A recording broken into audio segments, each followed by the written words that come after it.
Yeah. Good morning, everyone. Good morning, all of you. Let's start the remaining topic. Zamindari. We have started the tenancy reforms and the land reforms in the last lecture. Before that, we studied what are the challenges in front of the Indian economy, demographic features of the Indian economy. All that we already studied. Four major challenges study किया. What are the causes behind that? What are the measures taken by the government? And we started the agriculture sector in detail. Agriculture sector हम लोग ने detail में start किया. Under that we studied the importance of agriculture sector. every country either वो कितना भी develop हो, developing है या अंडर डेवलप में है, agriculture sector is most important. क्यों? क्योंकि हमारा बेसिक नेसेसिटी क्या है? फूड. एंड फूड कहाँ से हम लोग को मिलता है? एग्रीकल्चर सेक्टर से. तो एग्रीकल्चर सेक्टर का इम्पोर्टेंस हम लोग ने स्टडी किया है. And land reforms. In the last lecture we started, there are the three land reforms undertaken by the government. One is the abolition of intermediaries. So intermediaries are the traders, agents, zamindars, money lenders, landlords. ये सारे लोगों को abolish किया.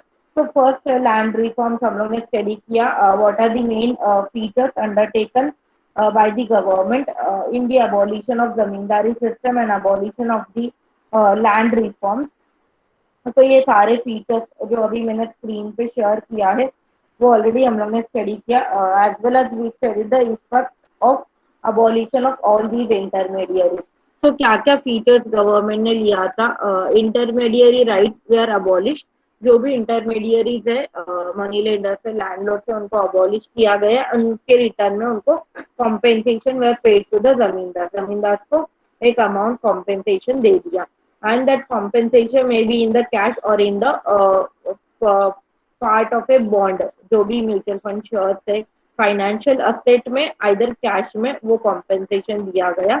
Now abolition of zamindari. Zamindar को abolish करने के बाद tenants are become the most important.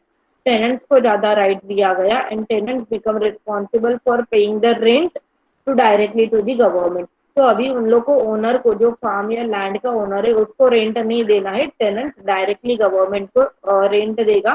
Tenant का मतलब होता है जिसको रेंट पे फार्म दिया है एंड वहां पे वो कल्टीवेशन कर रहा है, प्रोडक्शन ले रहा है क्रॉप का, दैट इज अ टेनेंट. तो ये tenant is responsible for directly paying rent to the government. तो पहले उनको क्या करना पड़ता था? ये जमींदार जो है, ओनर जो है, मनी लेंडर से, उनको रेंट देना पड़ता था. तो वो लोग कैश फॉर्म में भी रेंट लेते थे, एज वेल एज जो भी प्रोडक्शन हुआ है वो भी उनके पास से लेते थे. So tenants were abolished. So the tenants were exploited by the these zamindars and intermediaries. तो इसकी वजह से गवर्नमेंट ने क्या डिसाइड किया? टेनेंट डायरेक्टली गवर्नमेंट को रेंट पे करेगा. Now this tenants were asked to pay a specified amount also if they want ownership of land. तो पहले तो क्या था? वो रेंट पे दिया था उनको लैंड, बट सपोज उनको वो लैंड का ओनरशिप भी चाहिए तो उसके लिए सम अमाउंट, स्पेसिफाइड अमाउंट जो फिक्स किया था वो गवर्नमेंट को पे करना पड़ेगा. उसके बाद वो लैंड उनका हो जाएगा, ओनरशिप उनका रहेगा. And because of this, now tenants and the government is in a direct contract, and जिसकी वजह से now they are the safe, improved, as well as social and economic condition भी उनका क्या हुआ? improve हुआ. किसका? टेनेंट्स का. क्यों? क्योंकि पहले उनका एक्सप्लॉयटेशन होता था by the zamindar, money lenders, and ये जो इंटरमीडियरीज है they are exploiting this tenants. But अभी गवर्नमेंट के साथ डायरेक्ट में कॉन्टैक्ट आने की वजह से their social and economic condition get improve. Also the considerable area जो कल्टिवेबल नहीं था उसको भी कल्टीवेशन में लाया गया. फॉरेस्ट एरिया था, जो भी अनकल्टिवेबल एरिया था उसको गवर्नमेंट ने क्या किया? कल्टीवेशन में लाया. Now this government is going to administered with the help of the village panchayat. village panchayat के हेल्प के साथ गवर्नमेंट क्या करने वाला है? जो पूरा सिस्टम है जो उन्होंने न्यूली फ्रेम किया था लैंड रिफॉर्म, उसको एडमिनिस्ट्रेट करेगा with the help of the village panchayat. Now because of this land reform, जो अनकल्टिवेटेड लैंड था जहाँ पे पहले कल्टीवेशन नहीं हो रहा था, ऐसा 5.77 million Hector of land get cultivated with the help of the government and the tenants. तो 5.77 हेक्टर्स का लैंड जो पहले कल्टीवेशन में नहीं था वो भी कल्टीवेशन में आ गया. Now the zamindars were allowed to retain some land for their personal cultivation also. तो जमींदार के पास से जो भी एक्सेस लैंड था, जो उन्होंने कंट्रोल किया था, पावर में लिया था जबरदस्ती से, वो भी उनके पास से ले लिया एंड उनके पास एक मिनिमम लैंड ही रखा, ताकि उनके पर्सनल कल्टीवेशन के लिए, उनके पर्सनल फूड के लिए, पर्सनल नेसेसिटी के लिए एक स्मॉल अमाउंट ऑफ लैंड उनको रखा, बाकी का लैंड गवर्नमेंट ने क्या किया था, ले लिया था। तो उसके इफेक्ट भी ये सारे features as well as effect भी हम लोग ने लास्ट लेक्चर स्टडी किया था। All these are the effect of the abolition of zamindari system. Zamindari system abolish होने की वजह से हमारा जो कल्टीवेशन सिस्टम है पहले से इफिशिएंट हुआ, फ्लेक्सिबल हुआ, जिसकी वजह से प्रोडक्शन इंप्रूव हुआ, प्रोडक्शन बढ़ गया, एज वेल एज प्रोडक्टिविटी भी इम्प्रूव। प्रोडक्टिविटी का मतलब है क्वालिटी भी बढ़ गया क्रॉप का। कल्टीवेटर्स जो है that is the tenants, they are in a direct contact with the state government, that is a positive effect, जिसकी वजह से they are more secure. Tenants क्या थे, पहले सिक्योर नहीं थे, तो अभी क्या हो गए, ज्यादा सिक्योर हो गए। प्रोडक्शन भी इंक्रीज हुआ because of the increase in number of hectares as well as the more rights to the tenants. Improvement होने की वजह से, टेनेंट्स को ज्यादा राइट देने की वजह से टोटल हमारा जो प्रोडक्शन था एग्रीकल्चर सेक्टर का, आउटपुट था, वो भी इंक्रीज हुआ। There is a put an end of the abolition of zamindari system. Zamindari system government ने पूरी तरह बंद किया। तो ये सारे इफेक्ट है zamindari, abolition of zamindari system, that is the first land reform. Second reform which is undertaken by the government is the tenancy reform. Land reform के अंदर जो सेकंड रिफॉर्म गवर्नमेंट ने दिया था, that is the tenancy reform. Over the years tenancy reform, that is the land holding system in India, become very complex. But because of this intermediaries जो थे, zamindar, jagir, inamdar, money lenders, landlord, agents, middle man, ये सारे लोगों को हटाने के बाद now only the one person who is going to control the land and going to cultivate the land is the tenant. अभी ये जो मिडल मैन थे, इंटरमीडियरी थे, वो सब लोगों को हटा दिया गया। तो अभी प्रोडक्शन का, प्रोडक्टिविटी इंप्रूव करने का जो भी मेन फंक्शन है, या एग्रीकल्चर का जो भी मेन रिस्पॉन्सिबिलिटी बोल सकते, किसके हाथ में गया, टेनेंसी के हाथ में, टेनेंट्स के हाथ में गया। तो टेनेंसी रिफॉर्म के अंडर गवर्नमेंट ने क्या किया, उनको ज्यादा राइट्स दिया एंड वो टेनेंट जो है वो तीन कैटेगराइज में डिवाइड हो गए, सारे टेनेंट तीन कैटेगराइज में डिवाइड हो गए। तो देखो द टेनेंट्स जिनके पास में लैंड गवर्नमेंट ने दिया था, उनको टेनेंट जो लैंड दिया था वो रेंट बेसिस के ऊपर दिया गया एंड उनका तीन लेवल पे कैटेगराइज किया गया, तीन टाइप में वो टेनेंट्स को डिवाइड किया गया। First is the occupancy tenant, second is the non-occupancy tenants, also known as the tenants at will, means उनके will के according, इच्छा के according they are going to be a tenant, and last is the subtenant. अभी what is mean by occupancy tenants? Occupancy tenants के अंदर the tenants who are going to enjoy the permanent right over the land, जिसको cultivation का permanent right मिला है, means fixed amount of land उनको decide किया गया कि इतना इतना amount of land you have to pay to the government, and वो पर्टिकुलर हेक्टर ऑफ लैंड के ऊपर परमानेंटली उनका राइट रहेगा, permanently they are going to produce the crop and cultivate that particular land, that is known as the occupancy tenant. तो यहाँ पे उनको जो भी लैंड दिया था वहां पे उनको परमानेंट राइट दिया गया कि परमानेंटली ये लैंड आपका है, यहाँ पे आपको जो अमाउंट ऑफ रेंट है वो पे करना है direct to the government, and ये लैंड आपका कल्टीवेशन के लिए आपको दिया है, and this much amount of land is belonging from you. तो अभी नाइदर कोई अनदर टेनेंट या मनी लेंडर या जमींदार कोई भी वो लैंड कवर नहीं करेगा, क्योंकि उनको परमानेंट राइट दिया गया था टेनेंट को। अंडर दिस ऑक्यूपेंसी टेनेंट के ऊपर this permanent right is going to pass from the one generation to other generation. तो अभी इसमें क्या था, एक टेनेंट्स के लिए एक बेनिफिशियल था, ये राइट उनके पास परमानेंट रहने के लिए गवर्नमेंट ने क्या किया, जो भी उनको लैंड दिया था उसका राइट जनरेशन से जनरेशन पास होते जाएगा। मीन्स अभी मुझे लैंड दिया है, तो अभी जो मेरा नेक्स्ट जनरेशन रहेगा मेरे बाद वो लैंड उसका होगा, उसके बाद जो उसका नेक्स्ट जनरेशन रहेगा वो लैंड उसका होगा। So that tenant's right is going to pass from the one generation to the another generation, and जिसकी वजह से परमानेंट राइट मेंटेन होगा ऑफ दैट पर्टिकुलर लैंड के ऊपर, एंड उनको amount of a land fix करके दिया था। They also free to make any improvement on their land, तो उनको ये भी राइट दिया गया कि वो लैंड आपसे बिलोंग होता है, आपके लिए परमानेंट दिया गया है, आपको इसके इम्प्रूवमेंट के लिए जो भी कुछ करना है वो आप कर सकते हो। तो they also get the free right, उनको मिला गया to make the improvement on the land, उनके लैंड के इम्प्रूवमेंट के लिए उनको राइट दिया गया था। नेक्स्ट सेकेंड टाइप जो है, सेकेंड कैटेगरी है tenant at will. At will means जहाँ पे टेम्पररी लैंड दिया गया, ऑक्यूपेंसी में क्या था, उनको परमानेंट राइट दिया गया था। बट टेनेंट्स एट विल में tenants are going to hold a particular amount of a land for a temporary base, and they are going to cultivate particular crop on an agreed amount of a rent, either in a cash format or either in a portion of a produced crop। तो यहाँ पे क्या agreement हुआ है, जहाँ पे उनको rent में सॉरी रेंट आइदर कैश में देना है, नहीं तो जो भी उन्होंने प्रोडक्शन लिया है उसका आधा पार्ट उनको देना है, जो भी लैंड का ओनर है उसको, लैंडलॉर्ड को। बट ये जो राइट है उनको एक पर्टिकुलर पीरियड के लिए, एक टाइम के लिए दिया रहेगा, फॉर एग्जाम्पल 2 साल के लिए, 3 साल के लिए। यहाँ पे उनका सिक्योरिटी नहीं है, there is no security of their land. तो वो जो टेनेंट्स है वो टेम्पररी है, उनके लिए परमानेंट राइट नहीं है, वो लैंड कभी भी उनके पास से निकल सकता है, तो जा सकता है, जो भी ओनर रहेगा वो फिर से अपना लैंड ले सकता है। So there is no security of the tenants right. तो यहाँ पे टेनेंट्स को कोई भी सिक्योरिटी नहीं दिया था, but they have to pay the rent regularly without any gap. तो टाइम टू टाइम रेगुलरली उनको रेंट देना पड़ेगा, either in a cash format और आइदर इन अ जो भी उन्होंने प्रोडक्शन लिया है क्रॉप के फॉर्म में उनको रेंट देना पड़ेगा।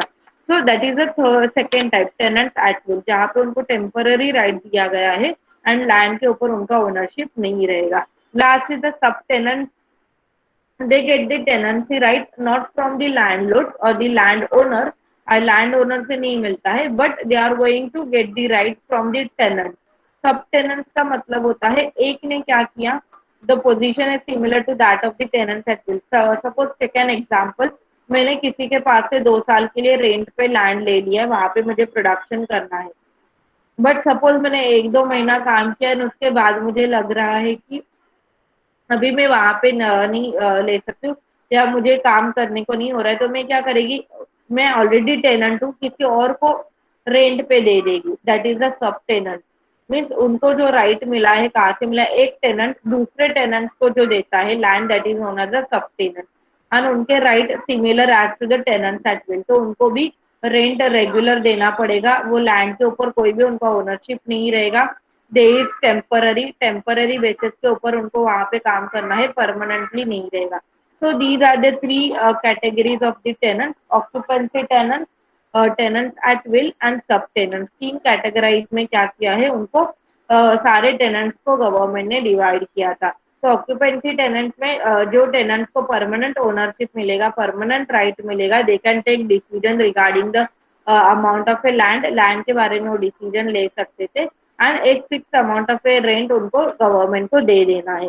सेकेंड टेनेंट्स एट विल में गवर्नमेंट यहाँ पे टेनेंट्स को टेम्पररी बेसिस के ऊपर उनको लैंड दिया है, जो उनका परमानेंट बिलोंग नहीं करता है, एक पर्टिकुलर पीरियड के लिए जिनको लैंड दिया है, and they have to pay the rent either in a cash form और either in a particular crop production, that is a tenants at will. Last जो था सब टेनेंट, सब टेनेंट एक टेनेंट दूसरे टेनेंट्स को जब लैंड देता है कल्टीवेशन के लिए, that is the sub tenant. So these are the three categories of the tenancy reform। तीन कैटेगराइज में टेनेंट्स को डिवाइड किया गया। नेक्स्ट देखो इवेल्स of tenancy system.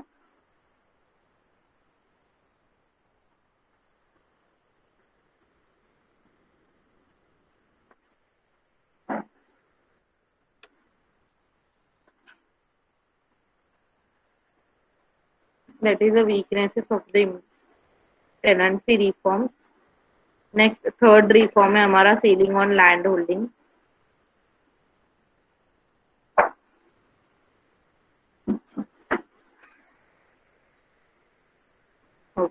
what are the evils of the tenancy system? From the point of view the agriculture efficiency, tenancy rights उनको sufficient rights दिया गया, as well as उनको सर्टन राइट दिया गया, अमाउंट ऑफ रेंट जो है वो fixed करके दिया, and the rent is going to directly pay to the government only. So still what are the defect in the system? So agriculture efficiency तो नहीं, they have to think about the social justice. Tenancy cultivation क्या हुआ, defective हुआ because of the certain causes. कि Arthur Young says that give a man to secure possession of a black rock and he will return into a garden. Give him a 9 years lease of garden and he converts it into a desert. यहाँ पे Arthur young ने क्या बोला है कि give a man to a secure position. एक particular man को जब आप सिक्योर पोजीशन दोगे एक लैंड के ऊपर, तो वो पत्थर भी रहेगा. रॉक मीन्स का जो पत्थर जहाँ पे कल्टीवेशन पॉसिबल नहीं है, बट आप उसको राइट दोगे तो वो क्या कर सकता है, वो पत्थर को भी क्या बना देगा, वो गार्डन बना देगा. एंड सपोज उसको आपने 9 इयर्स का टाइम दिया कि उसके हाथ में 9 इयर्स दे दिया, पूरा राइट दे दिया, लैंड दे दिया उसको उसको तो वो क्या करेगा, उसके हाथ में क्या करेगा, गार्डन को भी फिर डेजर्ट में कन्वर्ट कर सकता है. तो इंसान के हाथ में है कि उसको क्या करना है, गार्डन करना है या गार्डन से डेजर्ट करना है.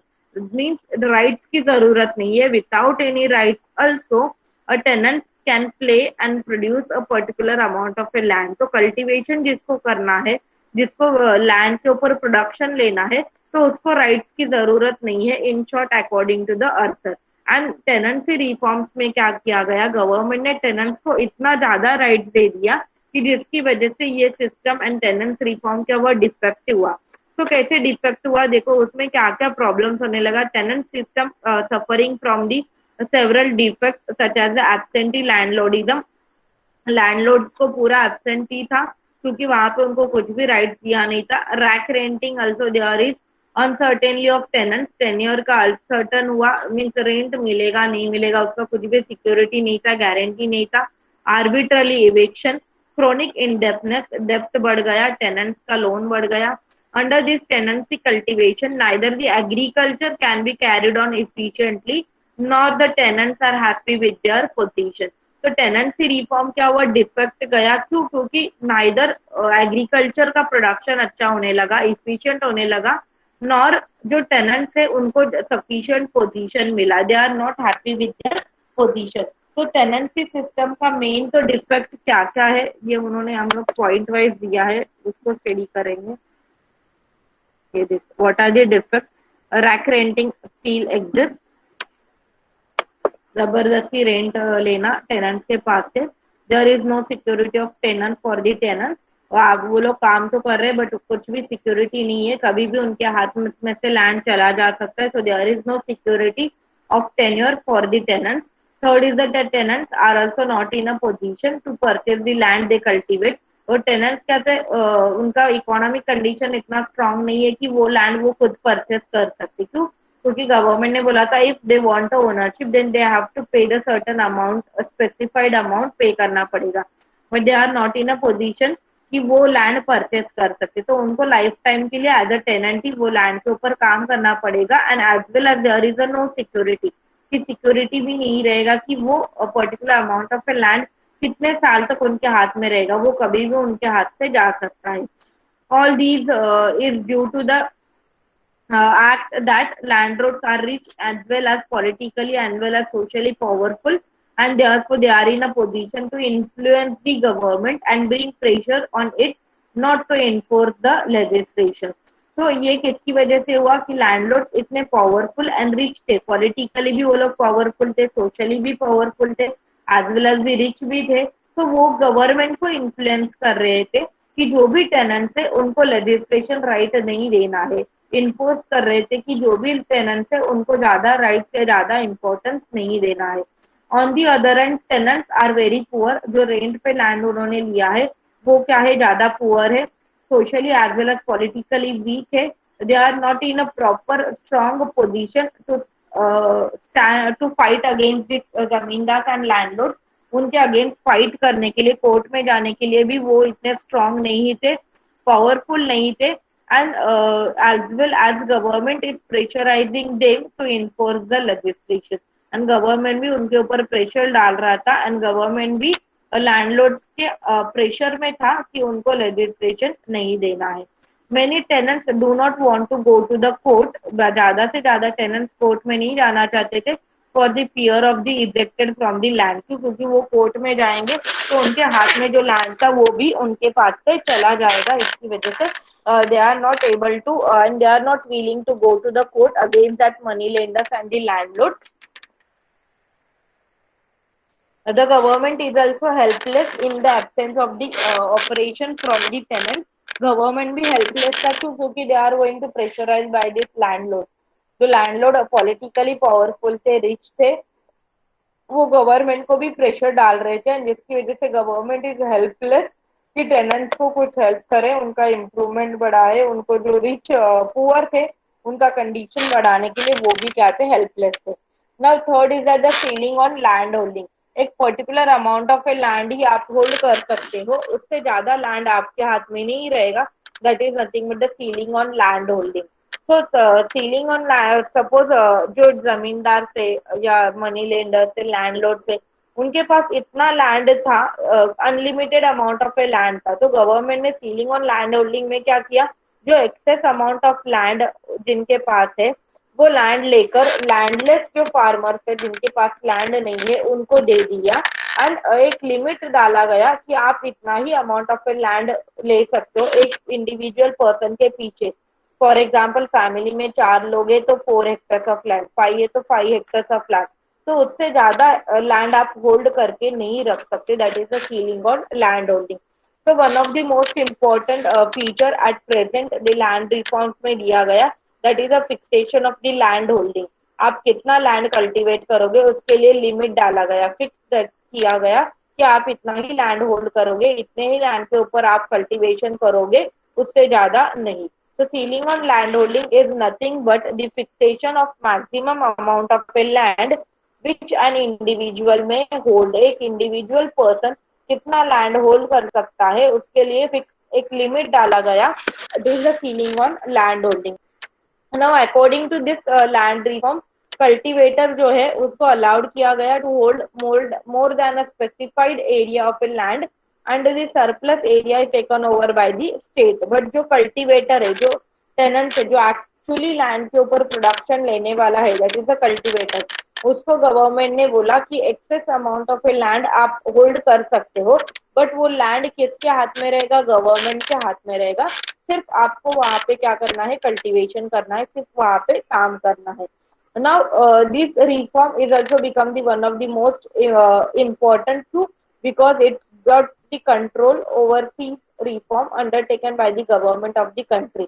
तो क्योंकि गवर्नमेंट ने क्या किया, जो भी लोगों के पास, जो रिच लोग है, मनी लेंडर, जमींदार, उनके पास जो एक्सेस लैंड था अननेसेसरी, जो उन्होंने कंट्रोल करके होल्ड करके रखा था, वो गवर्नमेंट ने ले लिया. तो जिसकी वजह से this is the most important and has become the one of the most control overseas reform, जिसकी वजह से गवर्नमेंट का ज्यादा कंट्रोल था. तो नाउ सेकेंड 5 ईयर प्लान में गवर्नमेंट ने क्या किया, each state have to impose the ceiling on agriculture holding. Government ने कंपलसरी हर एक स्टेट को बोला गया सेकेंड 5 ईयर प्लान में कि maximum land holding, sorry, ceiling on land holding करने के लिए. तो 1961-62 तक ईच एंड एवरी स्टेट, जितने भी स्टेट्स अपने कंट्री में अवेलेबल थे, they have pass the ceiling on land holding legislation. तो उसके अकॉर्डिंग ईच एंड इंडिविजुअल के लिए लैंड कितना होल्ड करना है ये अमाउंट फिक्स किया गया था. Now the question of fixing, अभी कितना फिक्स करना है उसके ऊपर बहुत क्वेश्चन डिबेट हुआ. क्यों? क्योंकि upper limit on individual holding in India has been a burning to pick of the day is being mostly discussed in the academic circle. अभी उनका डिस्कशन क्या हुआ कि कितना लैंड फिक्स करके देना है ऑन एन इंडिविजुअल पर्सन. तो इतना लैंड फिक्स करके देना चाहिए कि each and every individual going to be socially as well as economically justice. तो वो लैंड ऐसा फिक्स करके देना चाहिए कि जिसकी वजह से किसी भी इंसान के ऊपर बर्डन नहीं आना चाहिए, कोई सोशली या इकोनॉमिकली इनजस्टिस नहीं होना चाहिए. तो गवर्नमेंट ने ये सोचा कि लैंड फिक्स करते वक्त हम लोग को ये देखना है कि each and every individual should be socially and economically justified. तो दोनों देख के उनको amount of a land distribute करके देना है. Now what are the arguments are made in the ceiling on land holding? Ceiling on land holding favour में था या अनफेवर. आर्ग्यूमेंट इन फेवर का मतलब है what are the advantage. And argument in against का मतलब होता है व्हाट आर द डिसएडवांटेज. तो सीलिंग ऑन लैंड होल्डिंग की वजह से क्या हुआ, एग्रीकल्चर प्रोडक्शन बढ़ गया. क्यों? क्योंकि जो मनी लेंडर्स ने एक्सेस लैंड कंट्रोल में करके रखा था, उनके जो होल्ड में था वो एक्सेस लैंड गवर्नमेंट ने क्या किया, ले लिया. एंड जो लैंडलेस है, जिनके पास लैंड नहीं है, उनको दे दिया कल्टीवेशन के लिए. तो जिसकी वजह से क्या हुआ, agricultural production and agricultural output increase हुआ. Second positive effect is that level gap between the rich and the poor का डिक्रीज हुआ. That is have and have not. Means जिनके पास में लैंड है that is the have, and नहीं है have not. ये जो नंबर पहले ज्यादा था वो क्या हुआ, डिक्लाइन हुआ. क्यों? क्योंकि गवर्नमेंट ने जिनके पास एक्सेस लैंड है उनके पास से वो लैंड लेकर जिनके पास लैंड नहीं है उनको दे दिया. So only 5% of the total number of cultivators own about 30% of land. ये रिफॉर्म के पहले सिर्फ 5% थे जिनके पास 30% लैंड था. मीन्स इमेजिन कर सकते हो पॉपुलेशन कितना है, 5% है, एंड लैंड कितना उन्होंने कवर किया था, 30% लैंड कवर किया था. तो गवर्नमेंट ने ये कम किया कि जो भी इंडिविजुअल है उसके लिए fix amount of a land करके दिया उनके फैमिली के अकॉर्डिंग. मीन्स उनका फैमिली कितना है, उनके प्रोडक्शन के लिए, पर्सनल कल्टीवेशन के लिए लैंड दे दिया. तो जिसकी वजह से क्या हुआ, जो हैव एंड हैव नॉट का गैप है, जिनके पास लैंड है एंड नहीं है, वो गैप रिड्यूस हुआ. Next, it is beneficial to the one and the less as well as small farmer. ये किसको बेनिफिशियल था, जिसके पास लैंड नहीं है एंड जिसके पास है बट वो छोटा अमाउंट ऑफ ए लैंड है, उनको ज्यादा ये बेनिफिशियल था. पुअर फार्मर्स के लिए, लैंडलेस फार्मर्स के लिए, स्मॉल फार्मर्स के लिए ये ज्यादा बेनिफिशियल था. क्यों? क्योंकि उनको फ्री में लैंड दिया गया by the government. Next is the consolidation and cooperative farming possible. And जिसकी वजह से सीलिंग ऑन लैंड होल्डिंग की वजह से क्या हुआ, कोऑपरेटिव फार्मिंग पॉसिबल हुआ. कोऑपरेटिव फार्मिंग प्रमोट हुआ, इम्प्रूव हुआ. Small as well as economic holding improve हुआ. सो वर्क टुगेदर, जो कोऑपरेटिव फार्मिंग की वजह से क्या हुआ, वी कैन वर्क टुगेदर. ये जो कॉन्सेप्ट है, एक साथ काम करके कोई भी काम आप ग्रुप के साथ करोगे तो of course it is going to achieve the success and as well as वो उसका क्वालिटी भी अच्छा रहेगा. तो सेम यहाँ पे भी उन्होंने क्या किया, कोऑपरेटिव फार्मिंग को बढ़ावा दिया गया है, जिसकी वजह से all of them can work together. सब लोग एक साथ काम कर सकते थे एंड जिसकी वजह से एग्रीकल्चर कंडीशन भी इम्प्रूव होगा, प्रोडक्शन भी बढ़ेगा. Next is the reclamation of western land. Ceiling on land holding also involves the distribution of surplus land as well as the जो कल्टिवेबल वेस्ट लैंड है उसको भी उन्होंने क्या किया, कल्टीवेशन में डाला एंड जिसकी वजह से टोटल एरिया अंडर जो कल्टीवेशन था वो इम्प्रूव हुआ. जो वेस्ट लैंड था वो भी कल्टीवेशन के कल्टीवेबल किया एंड लोगों को दे दिया. So waste land also get cultivable under this ceiling on land holding जो reform है, जिसकी वजह से. Now what are the arguments against? उसका भी disadvantage क्या है, lower agriculture production. Agriculture production quantity में इम्प्रूव हुआ but what about the quality. जितना क्वांटिटी इम्पोर्टेंट है उतना क्वालिटी भी इम्पोर्टेंट है. तो सीलिंग ऑन लैंड होल्डिंग की वजह से क्या हुआ, जो बिग फार्मर थे जिनका लैंड स्मॉल पीसेस में स्प्लिट हुआ, स्मॉल पीसेस में स्प्लिट होने के बाद क्या होता है, प्रोडक्शन ऑफकोर्स कम होगा. आपके पास ज्यादा लैंड अवेलेबल है तो आप इजीली न्यू मशीनरी वहां पे यूज कर सकते हो, जिसकी वजह से प्रोडक्शन बढ़ेगा. बट आपके पास स्मॉल लैंड है, बहुत छोटा है, जो आपके फैमिली को दिया, तो वहां पे प्रोडक्शन लेना पॉसिबल नहीं है. तो जो बिग फार्म थे, जो बड़े बड़े लैंड थे, वो क्या हो गए, स्मॉल लैंड में, स्मॉल पीसेस में डिवाइड हो गए एंड जिसकी वजह से एग्रीकल्चर प्रोडक्शन डिक्लाइन हुआ. That is the first negative effect. Second negative effect is that it creates the wider gap between the rural and urban income. तो जिसकी वजह से क्या हुआ, जो gap between the level of income है वो क्या हुआ, और इंक्रीज हुआ. तो क्यों इंक्रीज हुआ, क्योंकि जो भी सीलिंग डाला था वो लैंड होल्डिंग के ऊपर सीलिंग डाला था बट अर्बन प्रॉपर्टी के ऊपर सीलिंग नहीं डाला था. तो जो लोग अर्बन एरिया में रहते हैं वो तो ज्यादा रिच हो गए, जो रूरल एरिया में रहते थे उनका इनकम एंड पुअरनेस और बढ़ गया. So that is, it creates the gap between the rural and urban income. क्यों? क्योंकि अर्बन एरिया में उन्होंने कोई भी सीलिंग या कोई भी फिक्स लिमिट नहीं डाला था. दे impose the limit only on the rural area. तो रूरल एरिया में ये लिमिट डालने की वजह से रूरल एरिया का इनकम कम हुआ एंड अर्बन एरिया का इनकम इंक्रीज हुआ. Next is that it exploits the rural atmosphere. Rural atmosphere spoil हुआ. क्यों? क्योंकि आपको लगेगा कि आपके पास ज्यादा प्रॉपर्टी है तो बाकी के लोगों को बांट देंगे, चलेगा क्या? नहीं चलेगा. तो same the redistribution of surplus land, ये जो सरप्लस लैंड डिस्ट्रीब्यूट किया गया between the small and landless farmers की वजह से, जिसकी वजह से different sections of the community, rural community develop हुआ गया, who are going to fighting with each other. तो आपके बीच में क्या होगा, जिसको लैंडलेस लेबरर थे या जो पुअर लोग हैं उनके अगेंस्ट आपके माइंड में क्या आएगा? बिटरनेस आएगा. किसकी वजह से? क्यों? क्योंकि आपका जो भी लैंड था वो उन लोग को दे दिया, वो भी फ्री में. तो ये क्या हुआ, दो different sections of community develop हो गए एक सोसाइटी में, जिनके पास लैंड नहीं था एंड जिनको लैंड दे दिया गवर्नमेंट ने, एंड जिनके पास से लिया वो. तो इसकी वजह से टोटल रूरल एटमॉस्फेयर डिस्टर्ब हुआ गया. बिटवीन देम दो ग्रुप के बीच में क्या होगा? कॉन्फ्लिक्ट, फाइटिंग, मीन्स दोनों के बीच में क्या, एक दूसरे को लेकर माइंड में, बोलते हैं ना हम लोग, एक दूसरे को लेकर माइंड में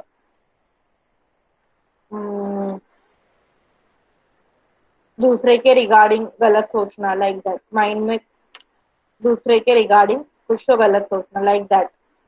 It spoils the rural atmosphere. Yeah, sufficient land not available. Sufficient land not available in point of that कि surplus land available होना चाहिए. But जो भी surplus land था वो small peasant and landless farmers के बीच में distribute किया गया, and वो इतना small था कि जहाँ पे proper production लेना possible नहीं था. आपको मैक्सिमम प्रोडक्शन लेना चाहिए तो लैंड भी उतना बड़ा होना चाहिए ताकि आप उसके ऊपर मशीनरी यूज कर सके, टेक्नोलॉजी यूज कर सके. बट वो सफिशिएंट लैंड इकोनॉमी में रूरल एरिया में अवेलेबल नहीं था. Now it creates a difficult problem. Difficult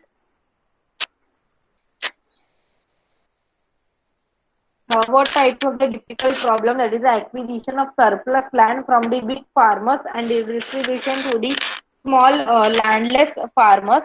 It is going to create the difficult task for the administration of machinery of the government. जैसे मैंने अभी बोला आपको, मशीनरी हैंडल करना पॉसिबल नहीं था. तो मशीनरी हैंडल करने के लिए क्या चाहिए? Sufficient amount of a big land we need. And but ये सीलिंग ऑन लैंड होल्डिंग की वजह से क्या हुआ? लैंड डिस्ट्रीब्यूट किया गया एंड ये डिस्ट्रीब्यूशन की वजह से difficult problems like that reorganisation हुआ, मशीनरी प्रॉपरली यूज नहीं हुआ था, एग्जिस्टिंग लैंड होल्डिंग के ऊपर सील करना. It is very difficult for the government as well as for the land farmers. So all these problems are create with the because of the ceiling on land holding. तो ceiling on land holding की वजह से ये सारे problems क्या हो गए? Create हो गए between the rural area only. Now what are the progress of measure under land ceiling? उन्होंने जरा the certain measures also taken. देखो क्या क्या उन्होंने मेजर्स लिया. मच प्रोग्रेस, ज्यादातर प्रोग्रेस नहीं हुआ because of the implementation of the land ceiling measures due to the judicial intervention and other practical difficulties की वजह से. जितना उन्होंने सोचा था उतना वो सक्सेसफुल नहीं हुआ ceiling on land holding. but still only about 21 lakh acres were distributed. कितना 30 sorry only about 30 lakh acres were acquired till December 1984 तक, and उसमें से 21 lakh acres distribute हुआ गया, which is very small amount of land. जितना उन्होंने target किया था उतना अचीव नहीं हुआ. White officially the states accepted the ceiling program, they rejected them in practice. उन्होंने एक्सेप्ट तो किया बट स्टेट ने क्या किया? इन ऑफिशियली तो एक्सेप्ट किया but they rejected in practice. Officially हर एक स्टेट ने बोला कि हाँ वी आर एग्री कि सीलिंग ऑन लैंड होल्डिंग करेंगे, जो भी मैक्सिमम लैंड है उसको डिस्ट्रीब्यूट करेंगे लैंडलेस फार्मर्स के बीच में. बट ऑफिशियली एग्रीड हुए but they are in practice में उन्होंने ऐसा कुछ भी नहीं किया है. तो ये सारे प्रॉब्लम थे सीलिंग ऑन लैंड होल्डिंग के. Next, critical assessment of the land reforms. क्या क्या डिफिकल्टीज थे, ये सारे तीनों लैंड रिफॉर्म्स की वजह से क्या क्या डिफिकल्टीज, लैक ऑफ इन्फोर्समेंट, उन्होंने ऑफिशियली तो वो डिक्लेयर किया गया, बट वो तीनों लैंड का जमींदारी सिस्टम हो या टेनेंसी राइट्स हो या सीलिंग ऑन लैंड होल्डिंग हो, वो प्रॉपरली पूरा 100% सक्सेस नहीं हुआ आज के डेट के ऊपर भी। एंड आज के डेट पे भी an number of rural area ऐसा है जहाँ पे आप लोग मनी लैंडर्स जमींदार को देखोगे, क्योंकि मोस्ट ऑफ फार्मर्स क्या है हमारे इलिटरेट है, तो उनको किसी भी फाइनेंशियल इंस्टीट्यूशन में जाके लोन लेने से अच्छा लगता है कि जमींदार के पास से लोन लो, जहाँ पे कुछ प्रोसीजर नहीं है, जहाँ पे प्रॉपरली लीगल पेपर्स नहीं है, डायरेक्टली लोन मिल जाता है। तो जो भी उन्होंने रिफॉर्म्स, तीनों भी रिफॉर्म्स क्या प्रॉपरली इम्प्लीमेंट नहीं हो गए, that is the lack of enforcement, slow implementation. जितना प्रॉपरली इम्प्लीमेंटेशन होना चाहिए वो उतना भी नहीं हुआ, एज वेल एज उसका स्पीड भी बहुत कम था। ठीक, क्योंकि उन्होंने टारगेट तो किया था 30 हेक्टर्स का लैंड डिस्ट्रीब्यूट करने का, बट उन्होंने जस्ट 21 हेक्टर्स का लैंड डिस्ट्रीब्यूट किया। मीन्स जो इम्प्लीमेंटेशन हो रहा था, आइदर वो लैंड रिफॉर्म्स हो, जमींदार हो, टेनेंट्स का रिफॉर्म्स हो, बट वो प्रॉपरली इम्प्लीमेंटेशन नहीं हुआ, एज वेल एज इतना स्लो स्पीड से इम्प्लीमेंटेशन हो रहा था कि only about 41% of the total land, while the borrowing 20% of the people have no land at all। तो उसके land ceiling on land holding करने के बाद भी 20% लोग ऐसे थे जिनके पास अभी भी लैंड अवेलेबल नहीं था। एंड जो भी रिच फार्मर्स है उन्होंने तो कंटिन्यू वो लोग रिच ही रहेंगे, and poor farmers becoming poorer day by day, and last तक क्या हुए, जो रिच थे वो रिच ही रह गए, एंड जो पुअर थे वो पुअर ही हो गए। Now the evils of the tenancy still continue, and tenancy जो एक्सप्लॉइट हो रहे थे, लैंडलॉर्ड्स उनको जबरदस्ती करते थे, प्रेशर डालते थे, ये सारा कंटिन्यू चलते रहा उनको राइट्स देने के बाद भी। क्यों? क्योंकि वो पुअर थे, उनको कोर्ट में नहीं जाना चाहते थे, एंड जो भी मनी लेंडर्स या जमींदार थे वो पुअर रिच थे and as well as politically powerful थे, तो जिसकी वजह से tenants are going to still continue in a suffer. तो वो लोग कंटिन्यू सफर हो रहे थे। Provision of various agriculture facility, तो उन्होंने जो भी रिफॉर्म्स दिया है वो तो जस्ट ऑफिशियली दिया था, बट एग्रीकल्चरल फैसिलिटीज प्रोवाइड नहीं किया। एग्रीकल्चर इम्प्रूव करने के लिए क्या क्या चाहिए, फर्टिलाइजर्स चाहिए, सीड्स चाहिए, पेस्टिसाइड्स चाहिए, प्रॉपर मशीनरीज चाहिए, फार्मर्स के पास इक्विटेड एडिक्वेट कैपिटल होना चाहिए, फंड होना चाहिए, तब जाके एग्रीकल्चर सेक्टर डेवलप होगा। बट गवर्नमेंट ने ऐसा कुछ किया ही नहीं, एग्रीकल्चर फैसिलिटीज नहीं प्रोवाइड किया, उन्होंने जस्ट रिफॉर्म किया। तो उसको जस्ट ऑफिशियली उन्होंने स्कीम्स बनाया, बट वो स्कीम डेवलप करने के लिए लॉज बनाया, उसको इम्प्लीमेंट किया, बट उसको इम्प्लीमेंट करने के लिए हमारा मेन एग्रीकल्चर डेवलप करने के लिए क्या चाहिए, फैसिलिटीज देना चाहिए, एंड वो फैसिलिटीज उन्होंने नहीं दिया। तो ये सारे डिफिकल्टीज है of this all land reforms. तीन लैंड रिफॉर्म्स हम लोग ने स्टडी किया। फर्स्ट क्या था, abolition of the zamindari system, second था tenancy reform, and third is the ceiling on land holding. तो तीनों रिफॉर्म्स भी हम लोग ने स्टडी किए, and what are its negative effect. ये सारे जो डिफिकल्टीज उन्होंने, जो हम लोग ने अभी लास्ट में स्टडी किया, डिफिकल्टीज ये चाहे तीनों रिफॉर्म्स का डिफिकल्टी है, क्यों? क्योंकि उन्होंने प्रॉपरली इम्प्लीमेंटेशन वो लैंड रिफॉर्म्स का हुआ ही नहीं है। एंड नाउ नेक्स्ट देखो, टेक्नोलॉजिकल चेंजेस इन एग्रीकल्चर, हम लोग को स्टडी करना है एग्रीकल्चर में क्या क्या टेक्नोलॉजिकल चेंजेस हो गए after that land reform.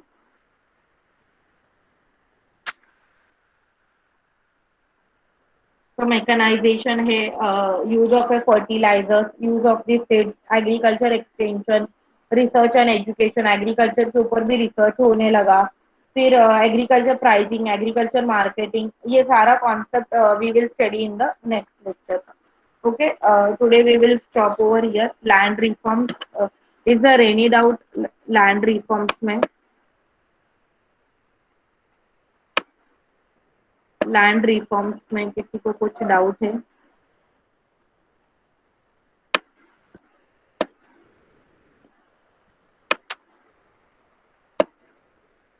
Yes or no?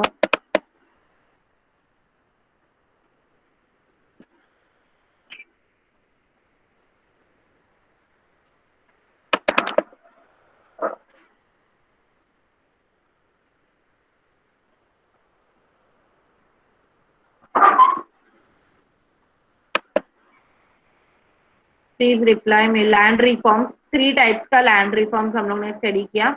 One is the abolition of zamindari system, second is the ceiling on land holding and sorry second था tenancy reform and third is the ceiling on land holding. Clear है या कुछ doubts है आप लोगों को?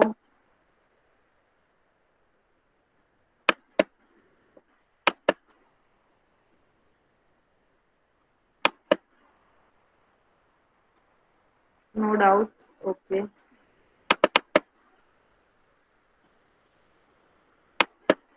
Okay only, तो फिर वन अटेंडेंस लगाना है 7409 रोल नंबर, बाकी के लोगों का नहीं लगाना है.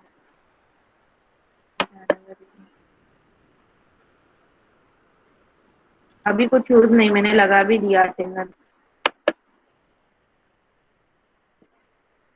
आज का डेट क्या है? 3 है ना?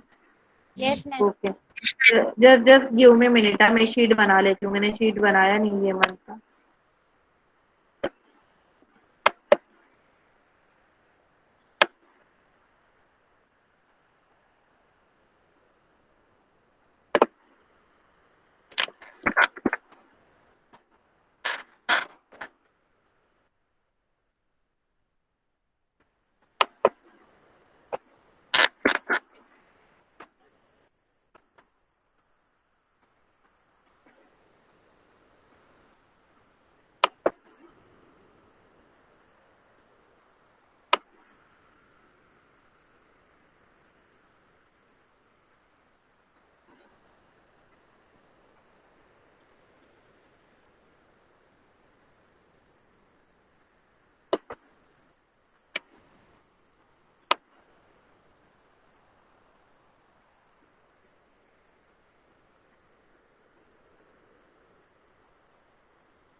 Okay done.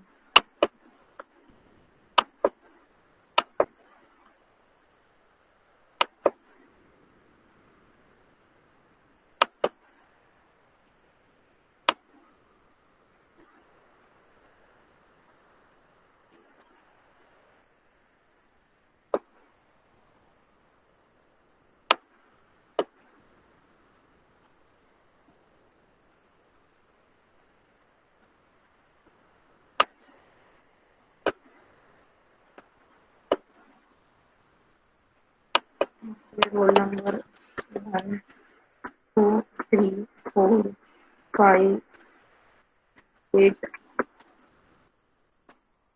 उसके बाद 9 11 12, 9 11 12 15 16 17 21 22 23 25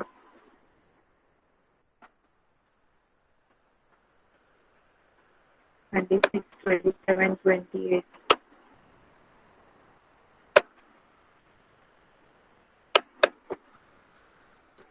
27 28 30 34 36 37 39 40 41 45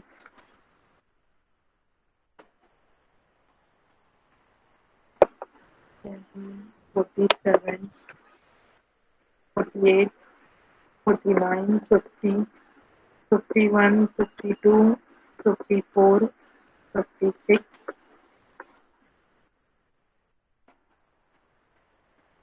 58 58 के बाद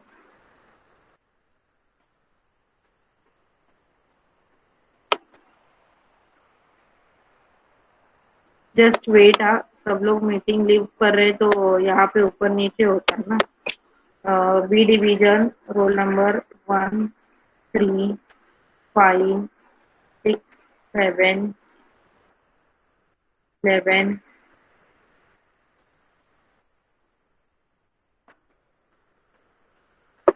11 के बाद 14, 16, 18, 21, 22,